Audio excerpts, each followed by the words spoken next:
katoa. The Honourable Tau Hanare. Ia kuragatira. Ia ku kaumātua, ia ku kuia, tēnā koutou. Tēnā koutou, tēnā koutou. Tēnā koutou, hau koutou haere mai nei I tēnei rā, I te whakarongo, I ngā memo o te whareparemato o New Zealand. No reira, nau mai, haere mai ki taku whare.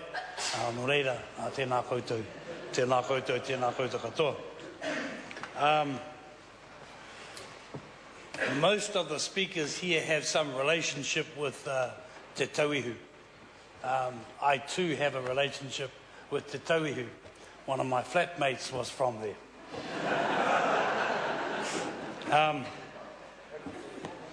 She was a woman. She is a woman. Mr. Speaker, as a Ngāpuhi, my job is to make sure that we don't get blamed for stuff that we didn't do. But can I start by saying another day, another dollar. When I picked up the bill, I thought to myself, what a good settlement. But then I realised that it was for eight iwi. And while I laud every Labour settlement and every national settlement, and I emphasise national settlement, in a couple of ways. I think our side have done an extremely good job of ploughing through the settlements. And I also use the word national in terms of our country. Mr. Speaker, something still tells me that we, the Crown, have gotten off reasonably lightly. But then I also think to myself, and I note that of all of the Commonwealth countries around the world, we actually lead the list in reconciliation, in a reconciliation process. And so my hat does come off to the negotiators on the iwi side and on the Crown side. My hat does come off to the Minister and to all those people who play a role.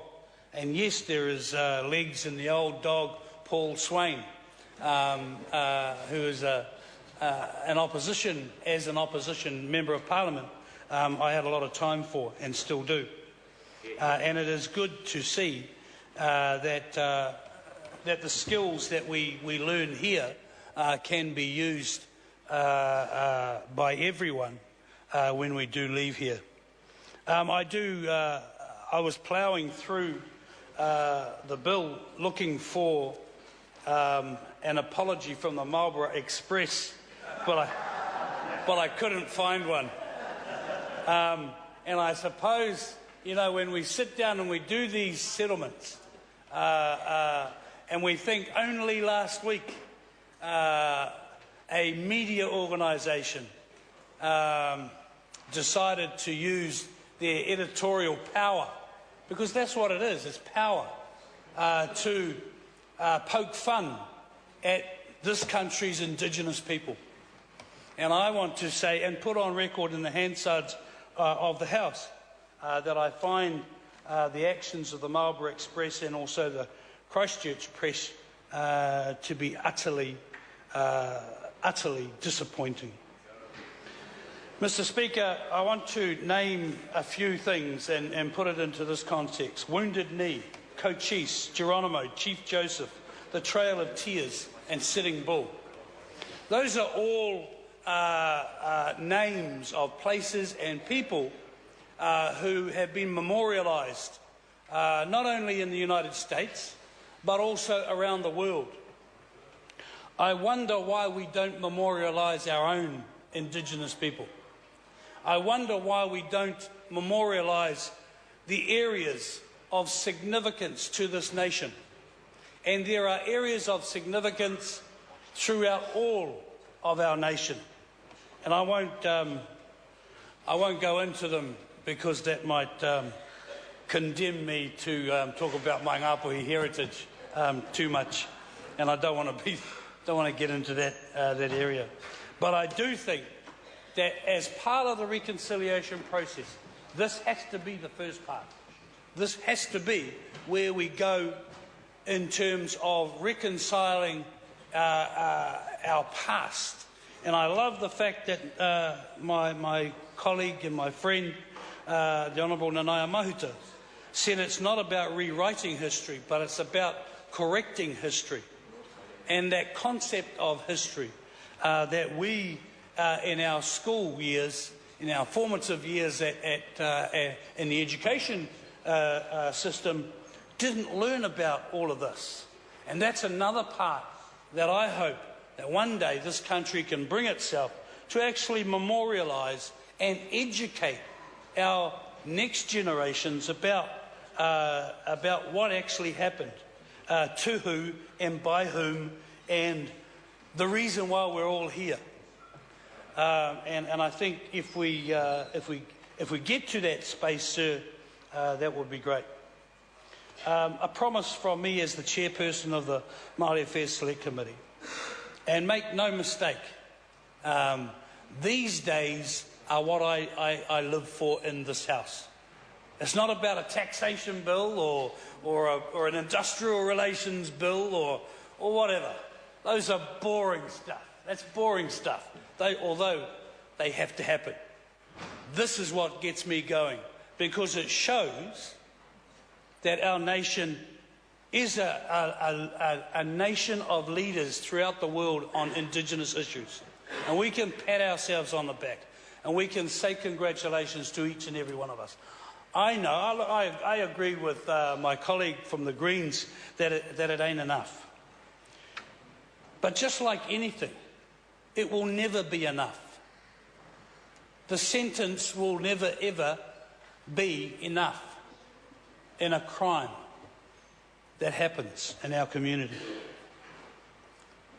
I want to promise, as chairperson of the Māori Affairs Select Committee, that we will visit every area affected in the bill.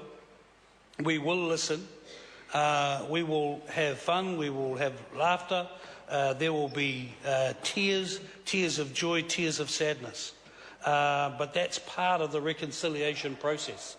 That's part of getting to know who our nation really is. And don't forget, our nation's only 160 odd years old.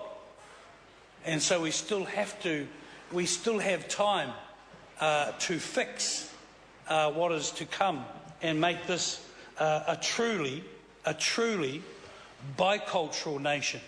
You cannot have a multicultural nation unless you go through the process of biculturalism. Mr. Speaker, I do want to end by saying a few words about the attribution of kaumate. And not so much about kaumate itself, but what we are doing is hugely significant. And never forget that we did it first. New Zealand did it first. Again, we seem to lead the world in race relations. We seem to lead the world in the treatment and the reconciliation process. And so I'm over the moon that that's actually a step right out of left field. And as when I stood in the House as the Minister of Māori Affairs putting through the Education Amendment Bill about kura kaupapa and te aho matua, which was right out of left field, this again is something that I think our nation can be proud of and laud to the world that this is the way to go. The way to go in terms of reconciling our past with our present, which will become our future. Kia ora. Lewisa, or... Kia ora, Mr. Speaker. E ngā mana, ngā whānau o te tauihu o te waka Māori, tēnā